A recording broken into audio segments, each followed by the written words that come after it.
Bonjour! Aujourd'hui, nous allons parler de l'attribut du sujet.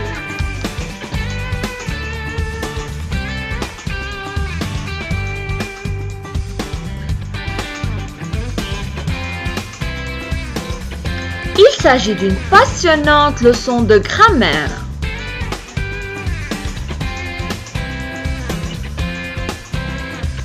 L'attribut du sujet caractérise le sujet. On le trouve derrière un verbe attributif.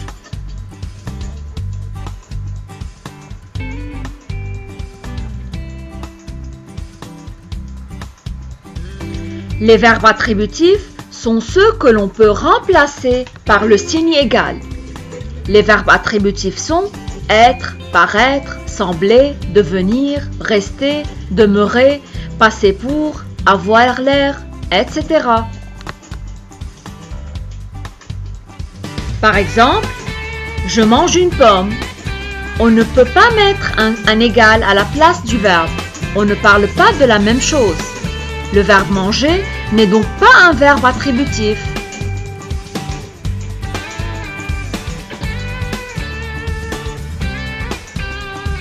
Alors que dans la phrase « Je suis un élève sérieux », on peut mettre un égal à la place du verbe.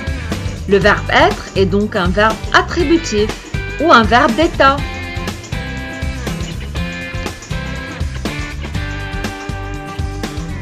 L'attribut du sujet est une fonction. Il peut avoir plusieurs natures ou classes grammaticales.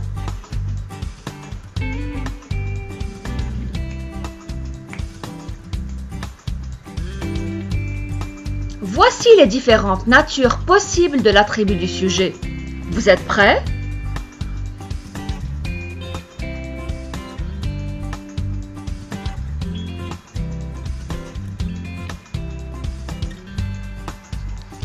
L'attribut du sujet peut être un adjectif. Par exemple, il est sérieux. Sérieux est un adjectif qualificatif.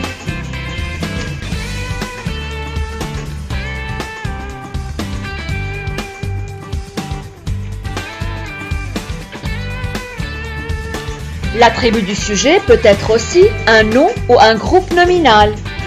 Par exemple, il est un élève sérieux. Un élève sérieux est un groupe nominal.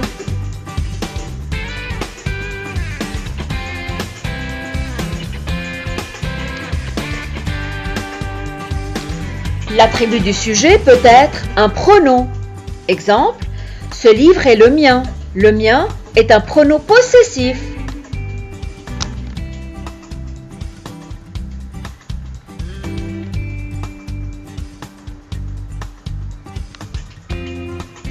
L'attribut du sujet peut être un infinitif. Ce livre est à vendre. À vendre est un verbe à l'infinitif.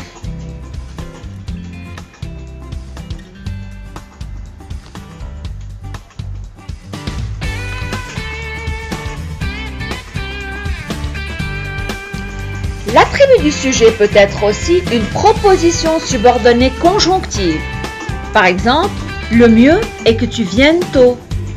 Que tu viennes tôt est une proposition subordonnée conjonctive.